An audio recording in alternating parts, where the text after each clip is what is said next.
conosco. Mais uma vez, o sim generoso dele nos trará, com certeza, a alegria de podermos aprofundar a questão do envelhecimento.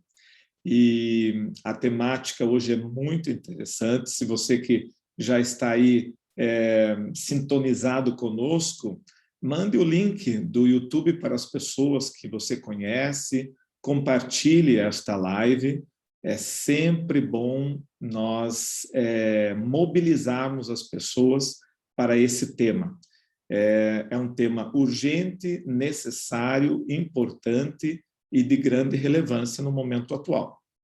A essência desse ser humano que vai envelhecendo, qual é essa essência, que no fundo é a nossa essência, e quais são os cuidados, né, que devemos ter nesta fase, seja para as pessoas que estão próximas de nós, seja para também conscientizar a comunidade como um todo da importância do cuidado às pessoas idosas.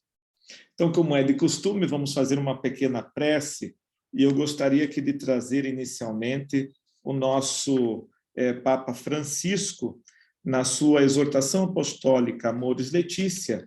Ao final da exortação, ele faz uma prece à Sagrada Família. Em nome do Pai, do Filho e do Espírito Santo. Amém. Jesus, Maria e José, em vós contemplamos o esplendor do verdadeiro amor. Confiantes a vós nos consagramos. Sagrada Família de Nazaré, tornai também as nossas famílias lugares de comunhão e cenáculos de oração, autênticas escolas do Evangelho e pequenas igrejas domésticas. Sagrada Família de Nazaré, que nunca mais haja nas famílias episódios de violência, de fechamento e divisão. E quem tiver sido ferido ou escandalizado, seja rapidamente consolado e curado. Sagrada Família de Nazaré, fazei que todos nos tornemos conscientes do caráter sagrado e inviolável da família, e sua beleza no projeto de Deus. Jesus, Maria e José, ouvi-nos e acolhei a nossa súplica. Amém. Amém. Povo de Deus, bem-vindos. Caríssimo professor Eduardo, a palavra é sua, seja bem-vindo. Gostaria que se apresentasse, porque o seu currículo é muito grande. Eu não fiz questão de selecionar nada, porque o senhor mesmo vai dizer aquilo que é mais importante e mais necessário. Seja muito bem-vindo, muito obrigado desde já. A palavra é sua. Perfeito, meu caro Dom Ricardo. Que satisfação enorme estar com vocês. Eu quero dizer que é uma alegria muito grande. Eu sempre fico muito contente de poder bater um papo com amigos. Eu acho que talvez seja uma das coisas mais preciosas que nós temos, né, para fazer nessa vida, é bater um papo com bons amigos, né? E para mim é uma alegria enorme estar com vocês aqui. Tive o prazer de estar há pouco tempo, a gente esteve conversando sobre a questão das relações entre as gerações, né? Então, hoje estamos aqui novamente para pensar sobre essa questão do envelhecimento. E para quem eu não tive o prazer de conhecer, eu me chamo Eduardo Danilo Schmitz, eu trabalho no SESC desde 2004 e sou um pesquisador dessa área do envelhecimento. Fiz um mestrado em envelhecimento humano e um doutorado em educação, sempre pesquisando essa área do envelhecimento. E hoje estou aqui, gente, para conversar com vocês, então, sobre esse tema, né, envelhecimento humano, e sobre quais as relações que nós podemos estabelecer entre esse fenômeno do envelhecimento humano e as suas relações com essa questão da essência humana, do cuidado da vida, que eu vejo que é um tema que vocês permanentemente têm debatido. Então, eu devo fazer aqui uma fala de mais ou menos 30 minutos, e aí depois eu vou abrir aqui para o diálogo, também vou ficar à disposição para a gente bater esse papo. Mas para organizar um pouco as ideias aqui, então eu dividi essa fala em duas partes. Primeiro, então, eu quero discorrer um pouquinho sobre o que é envelhecer, afinal de contas, né? Vocês têm visto, talvez aí na mídia, na televisão, que nos últimos anos esse tema ganhou muita visibilidade. A gente tem cada vez um número maior de idosos na sociedade, é uma temática que está extremamente presente, mas, afinal de contas, o que é envelhecer? O que nós devemos saber sobre envelhecimento? E na segunda parte da fala, então, eu vou levantar uma pergunta que é a seguinte: em que esse fenômeno do envelhecimento pode nos ajudar a pensar sobre essa questão do cuidado da vida, então, e da essência humana? Aí a gente vai ter algumas reflexões, algumas provocações bem bacanas para a gente pensar.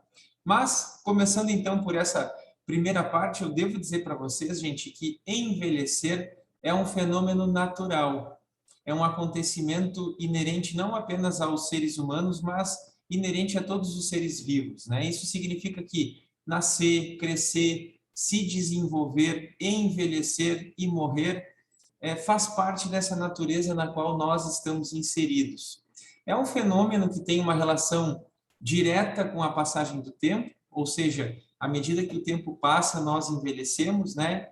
E isso já nos remete a pensar que é um assunto que não interessa apenas aquelas pessoas que têm 60 anos ou mais, porque do ponto de vista biológico, todos nós estamos envelhecendo.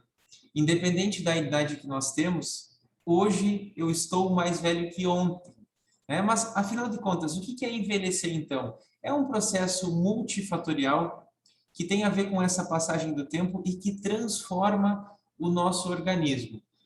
Por que multifatorial, Eduardo? Porque ele está relacionado a diversos fatores que influenciam o nosso envelhecimento. Eu quero destacar aqui pelo menos três: a dimensão biológica, a dimensão psicológica e a dimensão social. Por isso que a gente costuma dizer que o envelhecimento, gente, é um fenômeno biopsicossocial. É claro que é necessário dizer também que o envelhecimento é um fenômeno, é um processo individual. A forma como cada um envelhece é diferente. E, ao mesmo tempo, também é um fenômeno coletivo, porque nós temos uma influência muito grande do contexto aonde o sujeito está inserido. Então, em países, por exemplo, muito pobres, essa pobreza que há naquele país certamente vai afetar, vai influenciar a forma como as pessoas envelhecem naquele local. Então, a gente tem uma dimensão individual e uma dimensão coletiva. Mas eu quero discorrer um pouquinho aqui sobre essas três dimensões que eu falei, para a gente poder entender o envelhecimento do ponto de vista biológico, social e psicológico. Do ponto de vista biológico, se trata de um processo através do qual essa passagem do tempo impacta o nosso corpo físico. Existem uma série de teorias que tentam explicar como que esse envelhecimento das nossas células ocorre, mas, de modo geral, a gente pode entender essa passagem do tempo como um processo que afeta a renovação das nossas células e, de alguma forma, isso faz com que a gente envelheça. A gente sempre dá um exemplo para tentar elucidar um pouco o que acontece nas nossas células nesse processo do envelhecimento, que é o seguinte: imagina você que a gente quer fazer, numa situação que a gente quer fazer uma fotocópia de um documento.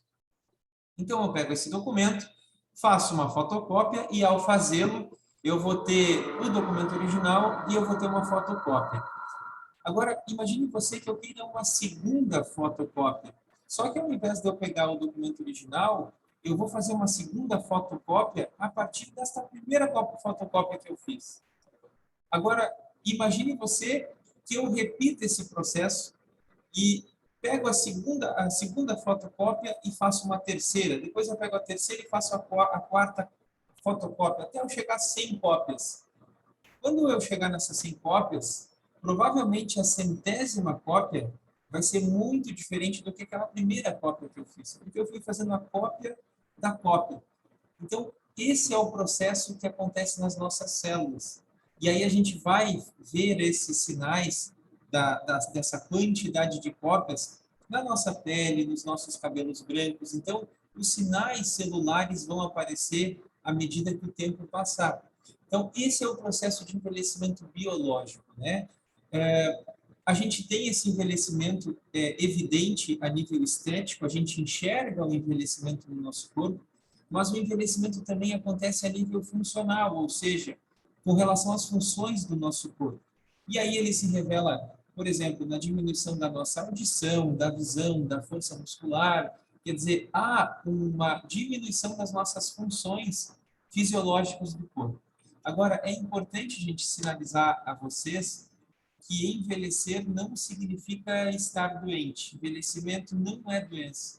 Envelhecimento é um processo natural dessas diminuições biológicas que tem a ver até mesmo com a nossa necessidade natural de reprodução da espécie.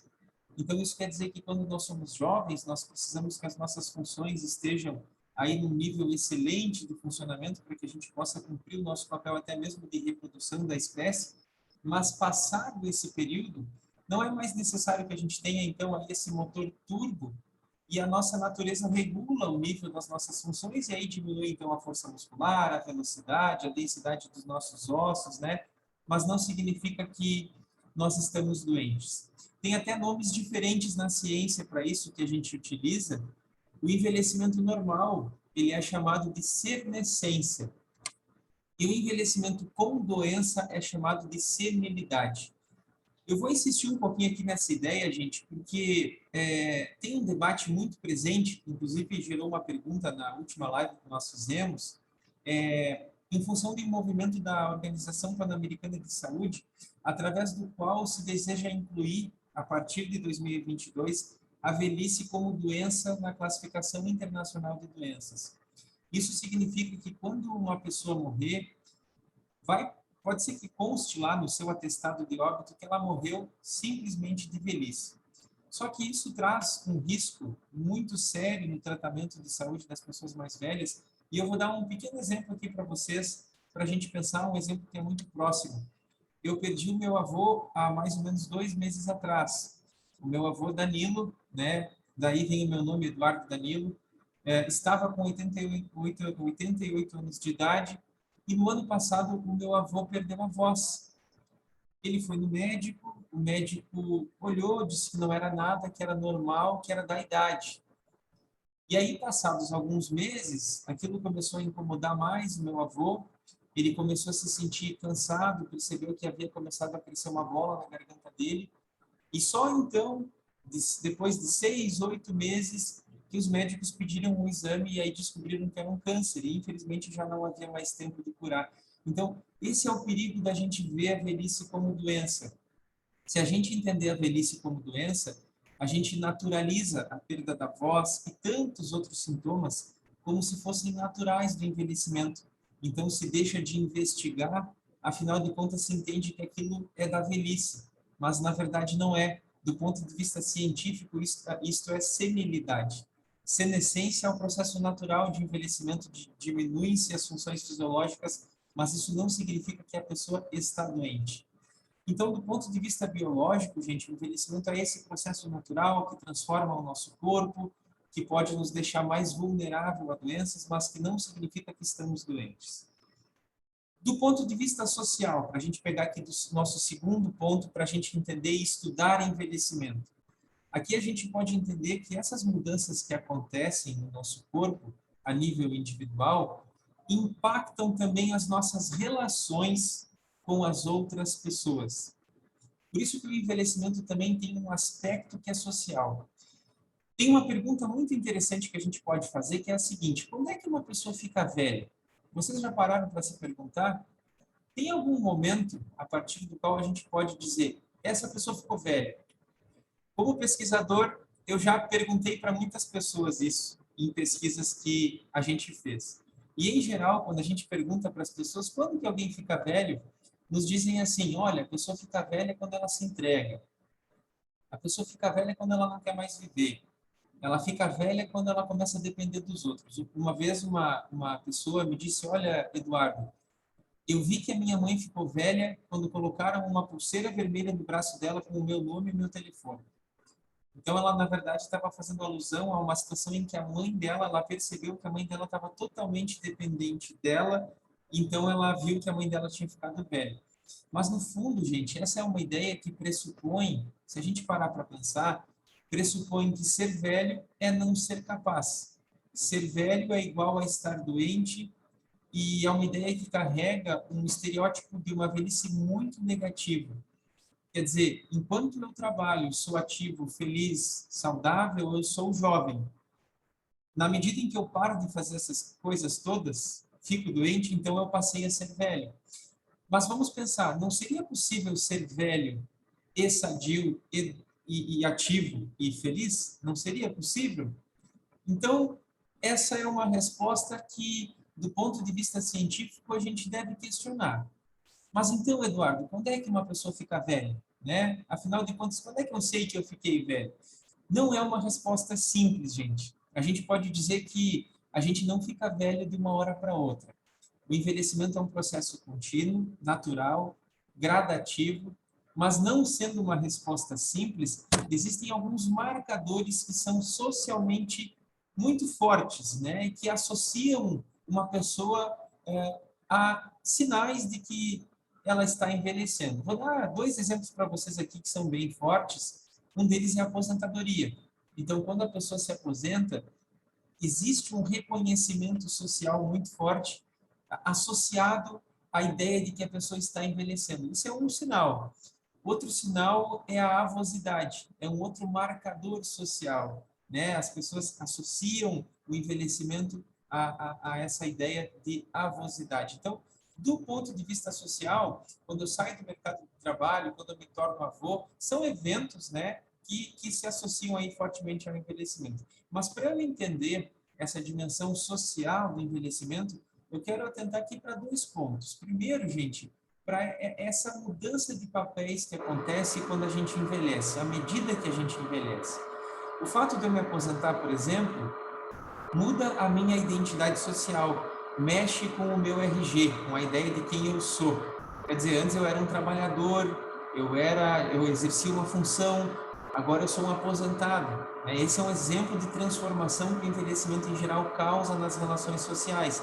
O fato de eu ser avô muda a minha identidade também, eu assumo um novo papel social que antes eu não tinha. Observem que essas transformações, elas não têm necessariamente uma conotação negativa, depende muito da forma como as pessoas encaram essas transformações. Eu posso ver a aposentadoria como uma condição em que eu não sou mais útil, eu não sou mais reconhecido, eu não sirvo mais para trabalhar, já fiz o que eu tinha que fazer nessa vida.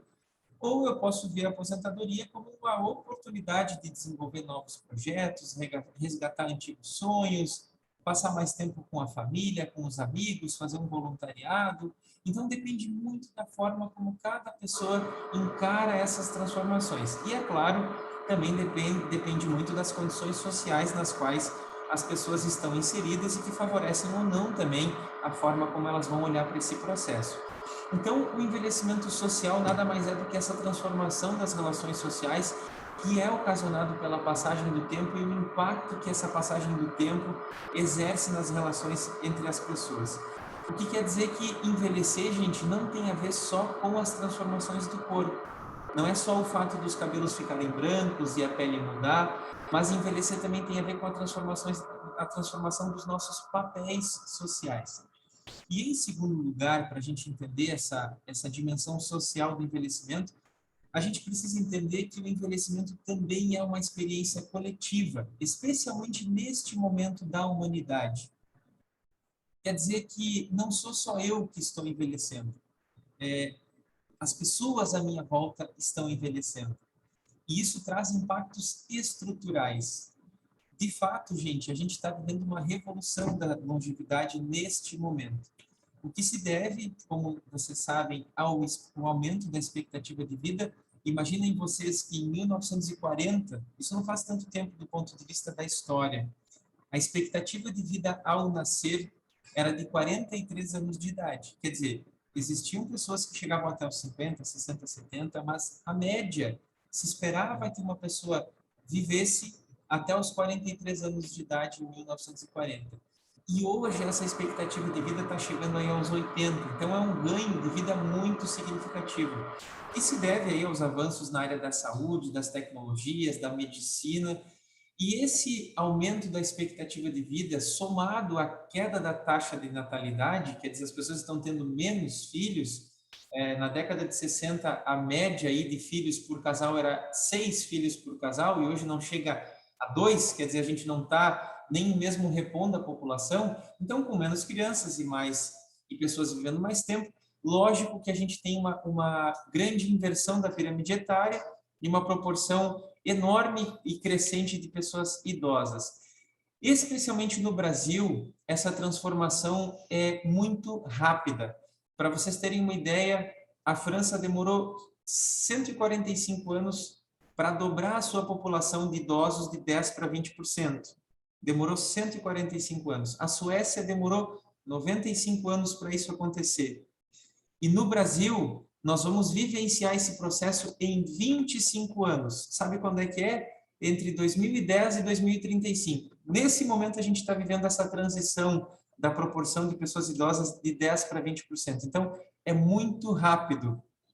Por isso que é importante a gente entender o envelhecimento como um fenômeno social que demanda aí um olhar, né, um novo olhar para a vida humana, para a saúde pública, para as políticas públicas, como o Dom Ricardo chamou a atenção no começo, que nós precisamos pensar enquanto sociedade, para as relações humanas, para a área do direito, para a educação. Quer dizer, se nós entendemos educação como um processo que nos prepara para a vida, o envelhecimento certamente tem que estar entre os temas trabalhados na educação mais básica.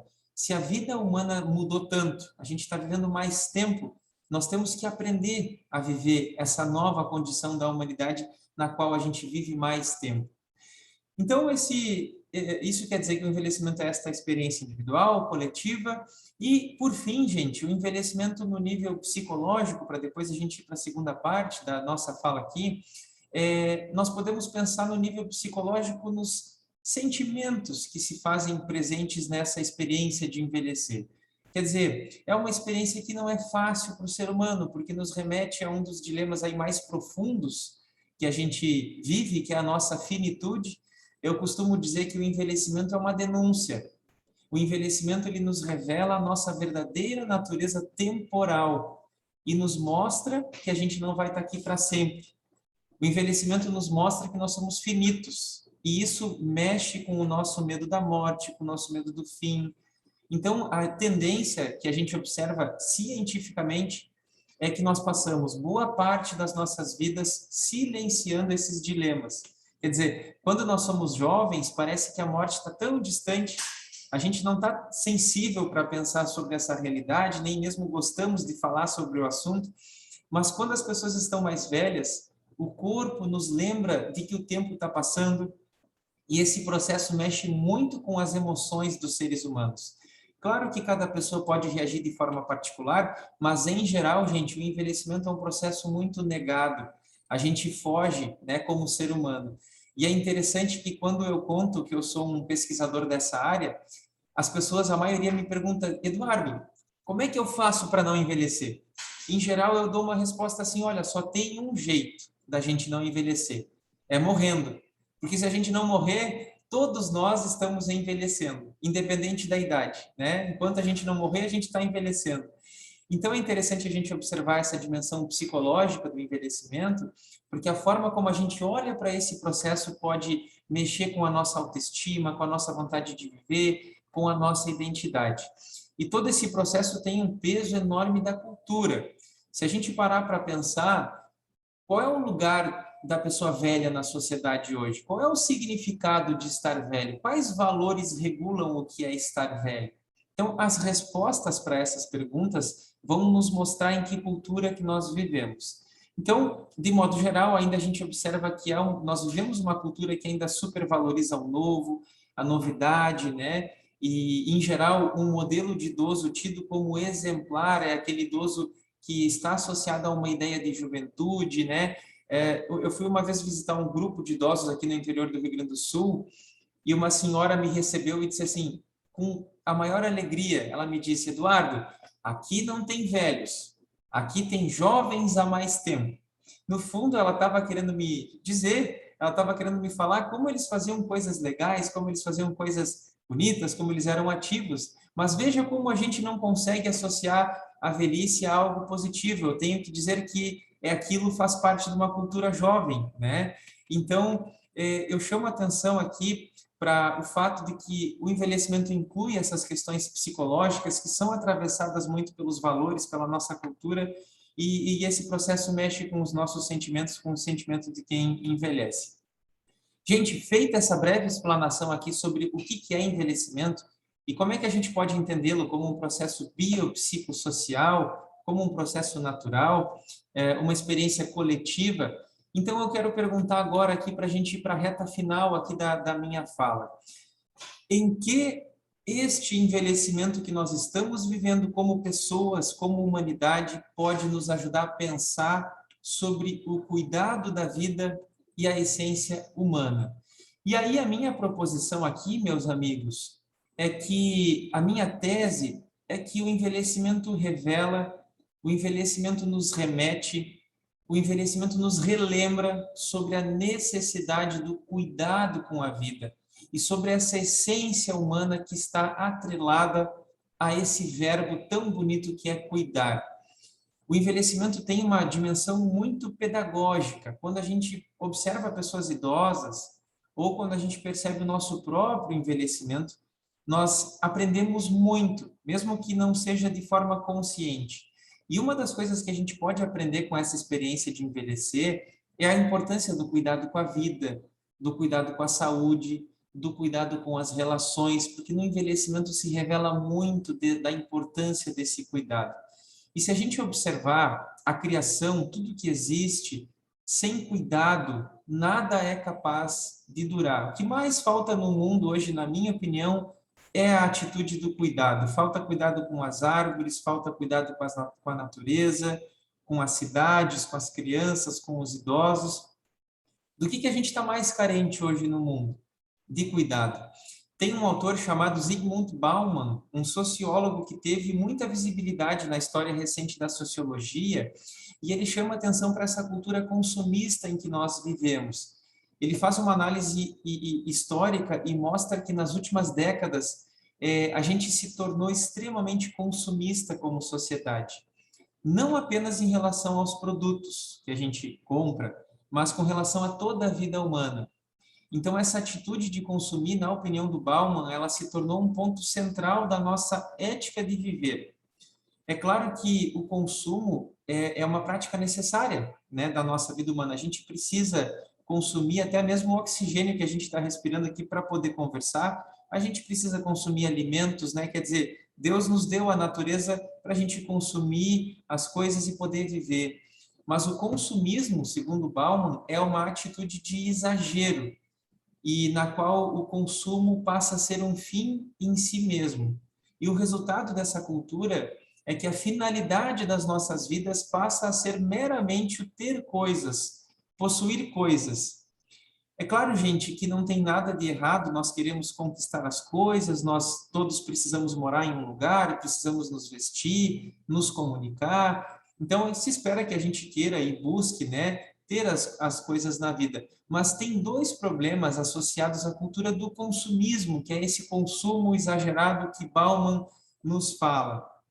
E eu quero falar desses dois problemas aqui do consumismo para a gente poder ir fazer um fechamento. O primeiro problema dessa cultura que a gente vive do consumismo é a falta de cuidado com a natureza.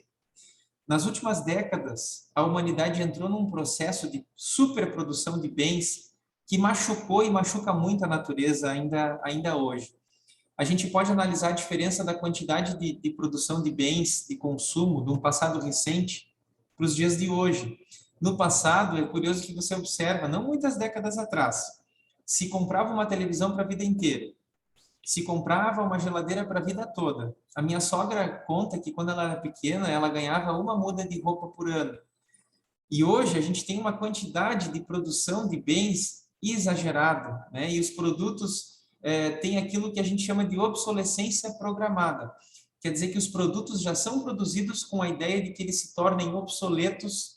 Então, o objetivo é que eles não durem muito. Já há uma obsolescência programada de curto prazo, justamente para que o consumo possa ser estimulado. Então, a gente vê televisores, geladeiras, né, lixos e lixos de roupa, e toda essa quantidade de lixo causa um impacto ambiental, gente, que vai desde a poluição do ar, a poluição da terra, a poluição da água, que a gente tanto precisa, até a nossa saúde, né, com o aumento de transmissão de doenças e tudo mais. Então, é interessante a gente observar que essa cultura de consumismo que o sociólogo Bauman chama atenção não se revela apenas na nossa relação com os bens de consumo, mas com as próprias pessoas.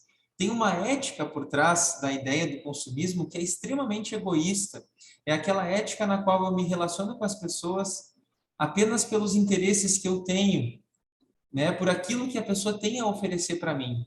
Ao invés de eu ver a outra pessoa nesta ética do consumismo como um outro sujeito que também tem necessidades, que tem sentimentos, eu o vejo apenas como um objeto a serviço dos meus interesses. Isso é um processo que acontece muitas vezes de forma inconsciente. E esse é um grande problema dos tempos atuais. As relações entre os seres humanos se tornaram muito comerciais, muito superficiais. A gente tem muitos contatos hoje, mas poucos amigos. Ou nós temos milhares de amigos no Facebook, mas poucos com quem nós podemos contar na hora difícil. Nós estamos mais conectados do que nunca no mundo virtual, mas nunca estivemos tão carentes no mundo real. Então, essa ética do consumismo nos trouxe um desenvolvimento tecnológico sem precedentes, mas será que nos trouxe o desenvolvimento humano que nós precisamos? Será que proporcionou o desenvolvimento da felicidade que os seres humanos precisam? São questões que a gente deve parar para pensar. Então, esse é o primeiro problema da cultura do consumismo, que é a falta de cuidado com a natureza. E o segundo problema dessa cultura do consumismo, que Bauman nos fala, é justamente a desigualdade social e a fragilidade das relações humanas. Então, essa ética do consumismo é aquela em que existem os vencedores e os perdedores, é aquela em que nós precisamos nos esforçar para estar entre os vencedores, é aquela ética da competição, e é uma ética que se manifesta aí muitas vezes nas relações de trabalho, nas políticas públicas, quando importa apenas vencer o outro, não importa como. Tem um dado interessante da gente pensar, que é o seguinte: as 80 pessoas mais ricas do mundo, elas têm mais posses que a metade mais pobre da população mundial. Veja bem, gente, são 80 pessoas mais ricas do mundo, cabe dentro de 2 ônibus. Tem mais riqueza do que a metade mais pobre da população mundial. Em muitos lugares do mundo, e não longe de nós, milhares de pessoas, milhares de trabalhadores têm condições precárias de trabalho dentro das empresas que muitas vezes geram lucros exorbitantes. Então a gente precisa se perguntar se é isso que nós queremos como seres humanos, se é assim que a gente quer cuidar das pessoas. Mas por que eu fiz essas provocações aqui sobre a questão do consumismo? Justamente para trazer aqui um convite, que é a gente substituir esta ética do consumismo pela ética do cuidado. Ao invés da gente simplesmente consumir com exagero a natureza, que a gente possa cuidar da natureza. Ao invés da gente simplesmente consumir as águas dos rios, que a gente possa cuidar das águas dos rios. Ao invés da gente olhar para o outro com um olhar consumista, pensando naquilo que essa pessoa pode fazer por mim, pode proporcionar, que a gente possa pensar em como cuidar do próximo. Essa ética do cuidado, a gente pratica, né, com o próximo, com a natureza que Deus nos deu, de uma forma equilibrada, de uma forma cuidadosa, respeitosa com esta criação e com as pessoas. Se a gente for olhar lá para o livro de Gênesis, quando Deus criou o mundo e colocou Adão e Eva no jardim, a gente pode observar lá em Gênesis que ele deu basicamente 3 tarefas para aquele primeiro casal, que era cuidar do jardim, ou seja, cultivar a natureza que o próprio Deus havia criado. Tem um versículo, Gênesis 2:15, né, que diz que o Senhor colocou o homem no jardim do Éden para cuidar dele e cultivar. Eu gosto muito desse livro, eu acho o livro de Gênesis lindíssimo. A segunda tarefa que Deus deu para o casal era formar uma família, multiplicar, ou seja, cuidar uns dos outros, né? E em terceiro lugar, se relacionar com o próprio Deus, tendo o Deus como o centro de tudo na criação. Então a gente pode observar que a proposta bíblica para a vida humana é uma proposta de cuidado, cuidado com a natureza, cuidado com o outro. Eu acho uma proposta incrível e extremamente simples. E se a gente for parar para pensar, a ideia de felicidade, né, bíblica é muito simples, né? A gente não precisa ter todas as coisas que a gente deseja, a gente não precisa ter todos os produtos e serviços exageradamente, a gente precisa poder cultivar, participar do cultivo desse grande jardim que é o mundo que a gente vive, aonde tem uma natureza maravilhosa e tem pessoas, né, à nossa volta para a gente cuidar. Mas a gente pode ver ao longo da história que a gente se afastou dessa proposta e passamos a nos preocupar com esse consumo exagerado. Nos afastamos de Deus, ao invés da gente ter uma cultura de cultivo daquilo que Ele nos deu. A natureza, as outras pessoas, né? Então criamos essa ética egoísta, né? É interessante a gente observar que nós, como seres humanos, precisamos de coisa muito simples para sermos felizes. A gente tem no SESC um programa de voluntariado e a gente recebe muitas pessoas, muitas vezes com problemas de depressão, que procuram o curso de voluntariado para fazer o bem para alguém. E essas pessoas nos relatam que uma atitude simples de fazer o bem para alguém, às vezes muda a saúde da pessoa. A gente já viu pessoas sendo curadas, né, da depressão, se sentindo melhor pelo fato de se sentir útil para alguém. É incrível como isso promove a saúde das pessoas. E isso, gente, me parece um sinal do porquê que nós fomos criados, né? Fomos criados para cuidar uns dos outros. Para finalizar, já que a gente está falando aqui sobre essa ética do cuidado na temática do envelhecimento, eu quero aproveitar para contar para vocês como é que eu posso fazer para cuidar do meu próprio envelhecimento. Então, eu queria contar para vocês aqui um segredo bem legal.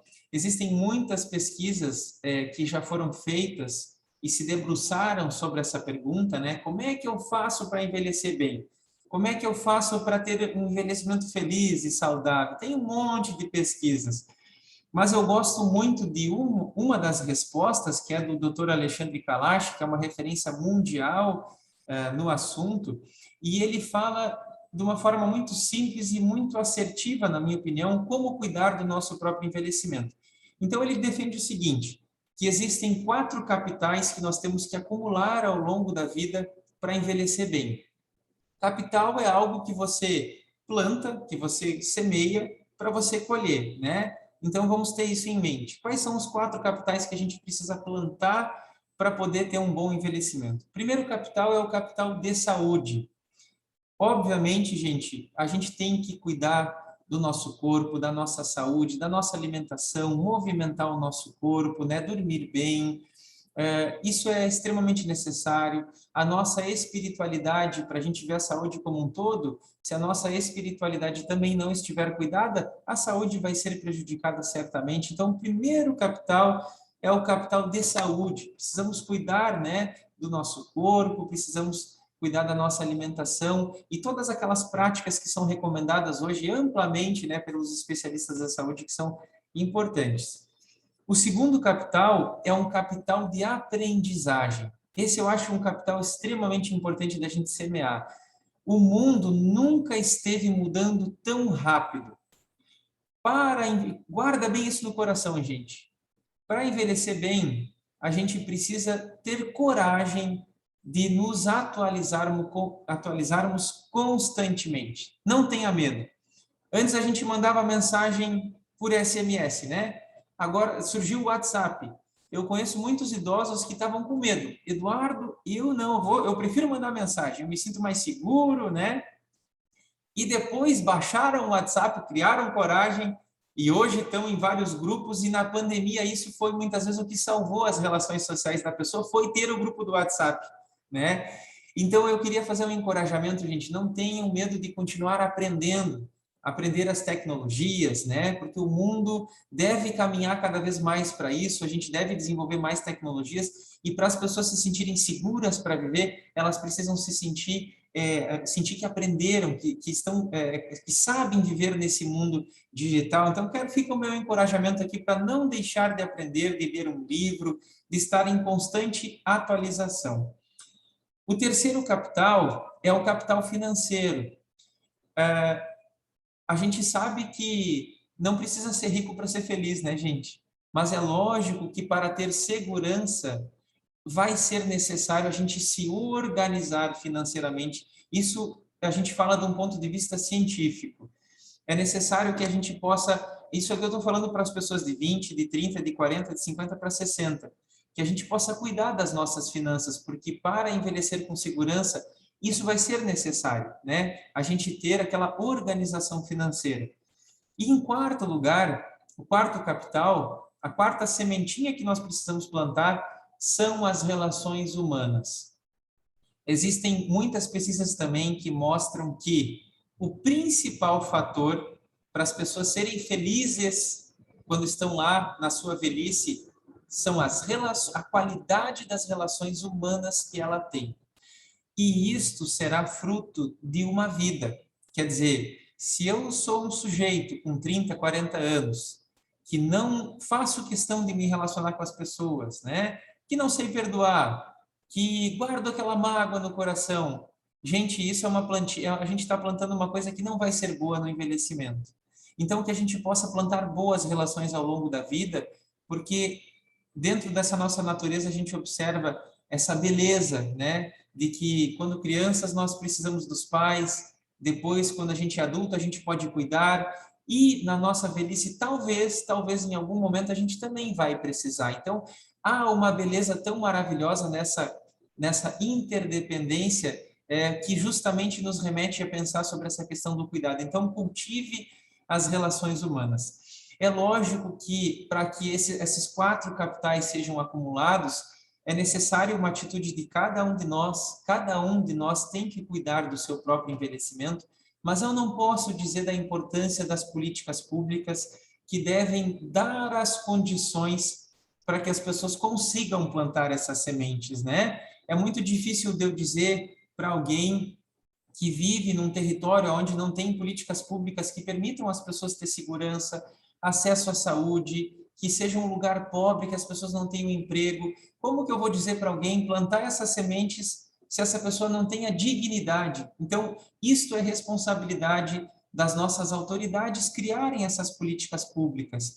Então, que façamos esse esforço coletivo, que cada um de nós plante essas sementes e que as nossas autoridades também criem as condições para que as pessoas consigam plantar essas sementes e ter um bom envelhecimento. Se você é um familiar, contribua para que as condições do seu familiar que é idoso, também que ele possa ter condições de plantar essas 4 sementes. Se você é uma pessoa, plante para você mesmo também, né? E eu quero finalizar aqui, gente, então, dizendo que eu desejo que todos nós possamos construir juntos essa cultura do cuidado, que a nossa relação com a natureza, com o próximo e, sobretudo, a nossa relação com Deus possam ser verdadeiramente humanas e cheias de significado. E que o envelhecimento possa ser uma grande oportunidade e mais um ensinamento que a natureza nos aponta para essa necessidade de um mundo mais justo e mais solidário. Muito obrigado. Fico à disposição de vocês aí para a gente bater um papo. Muito bem, Eduardo, muito bem.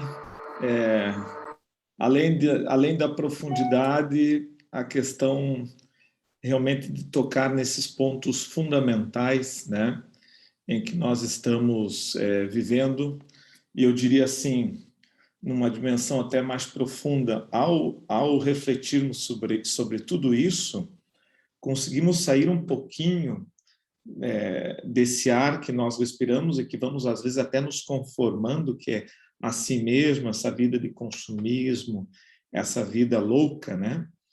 E que bom que você tem essa lucidez que nos ajuda a compreender um pouquinho esse olhar mais amplo, um horizonte mais amplo. Nós tivemos algumas dificuldades, eu acho que Brasília deve ter tido alguma dificuldade na transmissão, mas está sendo tudo gravado, então logo estaremos colocando tudo isso também ao dispor de toda a comunidade. E eu gostaria aqui, então, de fazer a parte do povo. Então, eu vou fazer aqui contigo a nossa conversa e, com certeza, depois, os que nós tivermos as dúvidas, que o pessoal se comunicar, também passaremos para você responder aí no seu devido tempo. Uma das coisas, você até citou o Bauman, né, Eduardo? Muito interessante o Bauman, que trabalha com essa liquidez, a diferença de uma sociedade que era sólida, que tinha clareza, que tinha a dimensão, digamos assim, de tudo muito bem definido, né? Agora, nós vivemos nessa sociedade líquida. E eu lembrei que uma das expressões do Bauman é o chamado sentimento oceânico. O sentimento oceânico é exatamente essa sensação que você está no meio do oceano, você não tem mais chão, você não sabe para que lado nadar, né? E fica com essa sensação de impotência, de incapacidade, as coisas são muito grandes, o mundo é muito complicado, e praticamente isso nos dá uma sensação de fraqueza, inclusive moral, psicológica, afetiva. Já que eu não posso transformar o mundo, eu vou ficar por aqui mesmo, né? E isso é importante trazer esse sentimento oceânico, porque uma das coisas que eu tenho percebido muito é o envelhecimento solitário, as pessoas envelhecendo e ficando sozinhas, ficando elas com elas mesmas, né? Não são raras as vezes em que, visitando as famílias, você encontra um idoso, às vezes doente, às vezes até acamado e, por incrível que pareça, sozinho ou sozinha, né? Foram já vários casos que eu verifiquei isso. E quando você pergunta para a pessoa, cadê a sua família? Onde estão os seus filhos? Vem aquele discurso sempre muito próprio, que eu acho que um dia talvez nós até façamos esse discurso. Estão ocupados demais, eles têm a família deles, eles não têm tempo porque trabalham o dia todo e tudo mais. Então, quando você trabalha essas três dimensões, o biológico, o psicológico e o social, eu queria trazer um pouquinho, se pudesse aprofundar, como nesse psicológico, talvez esse é um ponto, para mim, fundamental, numa vida nossa que é tecnológica, que todo mundo tem a sua tecnologia para se comunicar, talvez nunca nos comunicamos tão rápido e com tanta performance como hoje, mas nunca também, talvez, estivemos sentindo tanta solidão, né? Então, esse idoso que não tem acesso a essa tecnologia, que não tem acesso a esse mundo, ele vai ser um idoso descartado, né? Se falamos que o transhumanismo diz que o biológico vai ser superado, porque se poderá fazer um ser humano muito mais além do que esse que a evolução genética demorou demais. Hoje nós temos capacidade de fazer tudo mais rápido. O psicológico já é colocado de lado, porque o que vale não são as relações, mas o que se produz. Então, e o social muito mais, porque esses idosos que não vão ter acesso, que estão nesse sentimento oceânico, o que fazer com eles? Existem até alguns países que já pensaram em lugares onde os idosos, daí vem a eutanásia, os idosos podem ir porque vai ser o fim, né? O fim, lugares, condomínios onde é o término da vida deles. Sobre o idoso e sua solidão, como enfrentar esse problema biológico, psicológico, social, que é o idoso no sentimento oceânico, um idoso que está abandonado, esquecido e que, se não tiver alguém que de fato o visite, o conheça, ele vai morrer sozinho, né? Não sei se você teria algo a dizer sobre isso. Claro, meu caro Dom Ricardo, acho que você levanta uma questão importantíssima e que eu me alegro de pensarmos juntos, né? Juntos aqui, precisamos construir respostas juntos para essas questões dilemáticas, né? Essas questões dilemáticas do tempo atual. Eu acho que tem várias questões aqui que a gente pode pensar para construir essa resposta.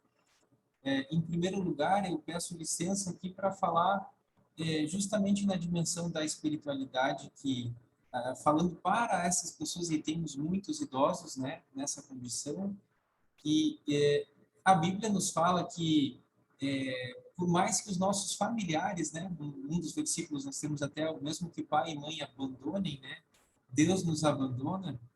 Então, numa perspectiva bíblica, eu acho que se aproximar de Deus, valorizar a relação com Deus é algo fundamental, porque, de fato, é muito triste a solidão. O ser humano não foi criado para ficar sozinho, nós somos um ser gregário, nós somos um ser social, né? E na ausência de pessoas, assim, eu creio que a relação com Deus seja a coisa mais importante para essas pessoas, né?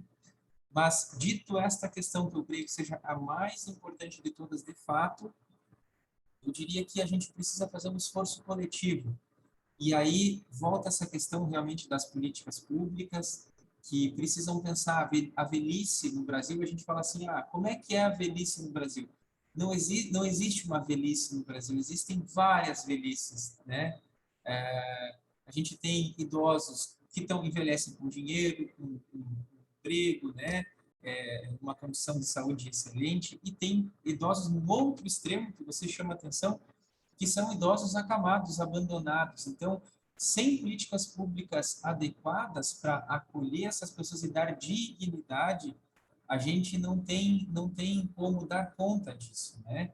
E às vezes, assim, as famílias, né? Às vezes as famílias também não têm condições, mas é claro que o Estatuto do Idoso traz esta obrigação do Estado e da família, né, de cuidar das pessoas idosas. Então, é necessário um esforço coletivo, tanto do poder público quanto dos familiares. Não é um problema simples de se resolver, uma vez que a gente sabe que vive num país que muitas vezes os recursos são extremamente disputados, né? As instituições de longa permanência, em geral, não dão conta, né, desta questão. Então, a gente debate nos congressos de envelhecimento essa questão, assim, é algo que nos incomoda muito, nos preocupa, né? E eu acho que cabe também falar aqui, Dom Ricardo, que eu acho que tem duas questões importantes da gente pensar também para as relações humanas. Você falou desse sentimento oceânico que o Bauman faz referência. De fato, acho que a questão aqui é que nós vivemos numa cultura extremamente individualista, né? E a gente é convidado todos os dias a ser feliz, né? A buscar ser feliz e não a fazer o outro feliz. Então a gente acaba hoje se voltando para dentro de nós mesmos, e o que importa é eu buscar a minha própria felicidade, eu construir a minha própria felicidade e do jeito que eu quiser, né? A gente perdeu as referências que nós tínhamos naquela sociedade sólida, né? Onde nós tínhamos lá as tradições, né? Que eram uma referência para nós, e hoje a gente pode pensar o que a gente quiser para buscar a nossa própria felicidade. Só que o sujeito, né? As pessoas hoje não têm estrutura para poder olhar para esses modelos que se colocam, assim, essas pessoas, muitas vezes pessoas famosas, né? Pessoas com dinheiro, com fama, e são colocadas como modelo. Nós não temos estrutura para administrar, porque são simplesmente vidas que não se tem como chegar neste patamar, né? E se a gente for olhar para um modelo de vida que Cristo nos trouxe, é um modelo de vida extremamente simples, centrada na doação, né, pelo próximo, e que é uma vida extremamente significativa e feliz, mas hoje nós estamos centrados, voltados para nós mesmos, e somos convidados a isso, né? E aí as relações familiares ficam fragilizadas, quer dizer, não, nessa cultura não interessa eu ter uma relação com um idoso que só vai me dar trabalho, né? Nessa cultura não interessa. Então, é algo que a gente precisa desconstruir, plantar uma sementinha de uma nova cultura de relacionamento humano, uma cultura de cuidado. Essa é a primeira coisa. E a segunda coisa que eu também acho que é importante pontuar, uma colega minha de doutorado pesquisou violência contra a pessoa idosa, escutando, Bispo Dom Ricardo, os agressores. Foi a primeira pesquisa no Brasil em que um pesquisador escutou os agressores. Ela foi lá conversar com os filhos que praticavam violência contra os idosos. Sabe o que ela descobriu? Ela descobriu que aqueles filhos, quando eram pequenos, um dos exemplos, tá? Vou só dar um dos exemplos. Aquele rapaz, ele era acordado com água quente na cama. O pai acordava ele assim. Então, hoje, ele pratica violência contra o idoso, não se justifica. Óbvio, né, gente? Nada justifica a violência contra uma pessoa idosa. Nada justifica. Mas essa pesquisa da Verônica Bon, que hoje dá aula na UX, Universidade de Caxias do Sul, ela ampliou um pouco o olhar dos pesquisadores sobre esse fenômeno e mostrou que há uma dimensão nas relações intergeracionais, quer dizer, aquele contrato intergeracional, segundo o qual os pais cuidam dos filhos, para depois os filhos cuidarem dos pais, não é algo dado, é algo que pode ser construído ao longo do tempo. E muitas vezes não é construído. Isto também é algo que nós precisamos olhar, porque há uma construção, cada família, né, tem uma construção ao longo do tempo, então é importante também se olhar para esse lado, sem de forma alguma justificar. Nada justifica a violência como uma pessoa idosa, apenas para a gente entender a complexidade das relações humanas nas quais nós estamos inseridos. Mas, de novo, eu voltaria para a gente construir uma cultura de cuidado entre as gerações, entre as pessoas, porque somente através desta cultura é que a gente vai construir um mundo mais justo, mais solidário, né? Eu espero ter conseguido ajudar a Excelente. construir aqui a resposta, meu caro Claro, Bispo Dom Ricardo. Eu sei que é uma pergunta complexa e a solução não é simples, mas eu claro. gostei muito da pergunta e acho que merece a gente se debruçar sobre ela, sim. Não, e você traz um dado importante, Eduardo, que é a questão da violência, né? Inclusive, esses tempos nós tivemos aí, acompanhamos em Minas Gerais um grupo de idosos que foi transferido para um outro hospital porque a casa de idosos estava maltratando, tá? Mas essa violência que pode acontecer com os idosos, marcada uma violência que é gerada talvez pelo ódio, porque fizeram mal para mim, eu também vou fazer mal para outra pessoa, né? Que isso é muito comum acontecer, até como uma forma de vingança, o ódio ele gera, toda a violência gera outra violência, como você bem citou aí daquele jovem. Mas uma violência que me preocupa mais do que a violência gerada pelo ódio, pela vingança, é a violência gerada pelo desprezo.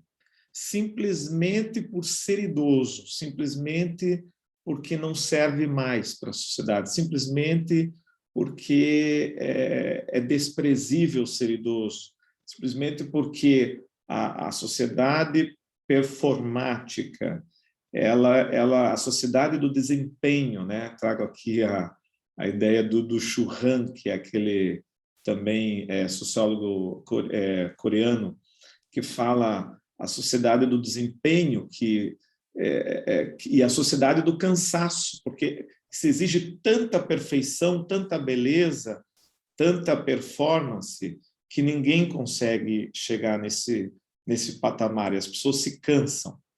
Mas também as pessoas se cansam de olhar para o seu destino, que é um destino que é negado.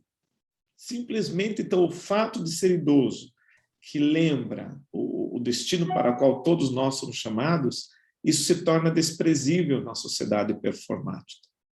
Então, ao meu ver, o mais perigoso, claro que o ódio que gera a violência tem que ser tratado, aí talvez a psicologia possa nos ajudar, mas quando entramos na violência gerada pelo desprezo, simplesmente porque é idoso, ou simplesmente porque é negro, ou simplesmente porque tem uma condição de raça, que aquilo é desprezível, então nós vamos começando a descartar, né? Esse é o problema talvez mais sério gerado por essa sociedade que você mesmo levantou, consumista e individualista, que olha o outro, há um domínio sobre o outro. Então, eu tenho domínio sobre quem é desprezível. O idoso é desprezível, o idoso não serve, não produz mais, então ele tem que ser descartado. Esse é um perigo, eu digo, iminente, aí, que nós temos que tentar superar. É verdade. O envelhecimento, ele coloca em xeque todos esses valores da sociedade performática, né? Porque quando se olha para um idoso, como você falou, a gente vê ali o nosso destino, né?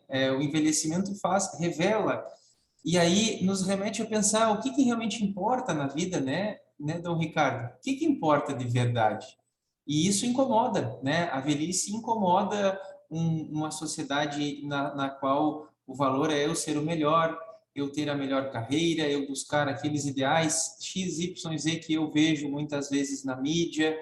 E o envelhecimento eu acho bonito porque ele justamente nos provoca a pensar assim, poxa, mas em pouco tempo, né, eu estarei velho e em pouco tempo não estarei, inclusive, mais aqui nessa terra. E o que eu quero realmente gastar o meu tempo, né? O tempo que Deus me deu para viver aqui, o que vale realmente a pena eu gastar esse tempo? Então, eu acho que o envelhecimento tem esse dispositivo pedagógico que nós podemos, assim, nos valer para a gente repensar os valores que regulam as relações entre nós, seres humanos. Isso é sensacional.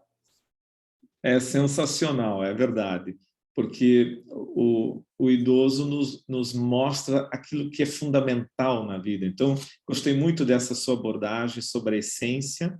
Você foi lá realmente nos mostrando que o que é fundamental na vida não é o individualismo, nós somos feitos para uns, para os outros, e não é o consumismo, porque nós não fomos feitos para as coisas, mas sim para as relações humanas. Então, você conseguiu nos trazer com muita clareza isso. E depois, claro, a questão social, que todos nós temos que talvez trabalhar juntos, isso é uma responsabilidade de toda a sociedade, de valorizarmos cada fase da nossa vida. Nós sempre dizemos, e sem espiritualidade, para mim, meus parabéns, Eduardo, que você realmente tocou na essência, né? Sem espiritualidade nós não conseguimos enxergar, porque a espiritualidade nos torna irmãos uns dos outros, né? Irmãos, realmente irmãos. Só temos a agradecer, meu amigo. Eu coloco agora para as considerações finais suas, e em seguida, então, nós fechamos aí também com um momento de prece, agradecendo mais uma vez essa sua generosidade e essa sua presença conosco. Eu quero agradecer, Bispo Dom Ricardo, pela oportunidade, dizer que é uma alegria para mim, um prazer enorme poder estar aqui conversando entre amigos. Fico muito feliz sempre com o seu contato, admiro muito o seu trabalho, essas formações que vocês fazem. Eu acho que isto significa nós fazermos aquilo que está ao nosso alcance para construir um mundo melhor. Esta é mais uma sementinha que nós estamos plantando juntos aqui, para a gente poder pensar enquanto irmãos, enquanto pessoas, em como construir um mundo melhor para a relação entre os seres humanos. Então, isso é motivo de muita alegria. Eu agradeço, desejo assim toda a felicidade, que Deus abençoe todos vocês, e sempre que precisar estaremos aqui à disposição com alegria para a gente bater um papo.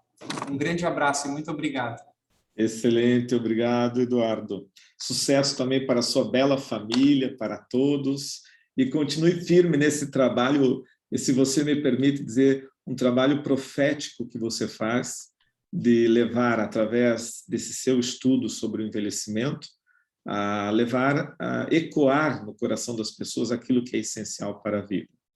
E é uma grande descoberta. Na Fratelli Tutti, encerro com estas palavras do Papa Francisco, que nesta encíclica maravilhosa, vale a pena todos lerem também, ele, quando encontrou o imã Ahmad Al-Tayeb em Abu Dhabi, ele diz o seguinte: para lembrar que Deus criou todos os seres humanos iguais nos direitos, nos deveres e na dignidade, e os chamou a conviver entre si como irmãos.